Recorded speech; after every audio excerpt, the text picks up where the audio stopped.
Hello everyone, অনেক দিন পর তোমাদের সাথে আবার দুপুরের মেনু শেয়ার করছি। দেখো আজকে তো খুব বৃষ্টি হচ্ছে এই দুদিন ধরে।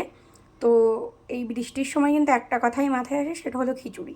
তো আজকে বানিয়েছি হলো পাঁপড় ভাজা আর খিচুড়ি। আর খিচুড়ির মধ্যে অনেক কিছু দেওয়া আছে, তোমার হচ্ছে বিনস, গাজর, আলু, সয়াবিন, ডিম, তারপরে তোমার বাদাম, অনেক কিছু দিয়ে বানানো। আর এটা গোবিন্দভোগ চালের নয়, সিদ্ধ চালেরই খিচুড়ি।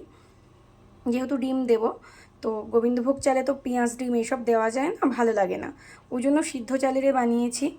তো এর সাথে একটু মাছ ভাজা হলেও খুব ভালো লাগতো, কিন্তু মাছ আনবো কী করে বলো তো? এই হাঁটু পর্যন্ত জল রাস্তায়, মানে মাছ খেতে গেলে এখন নদী পার হয়ে যেতে হবে। আর যদি নৌকা থাকে তো তাদের তো কোনো অসুবিধাই নেই, তারা যেতে পারবে। সারা রাস্তায় প্রচণ্ড জল, তো ওই জন্য যেতে পারিনি। অনেক দিন পর তোমাদের সাথে আবার দুপুরের মেনু শেয়ার করলাম।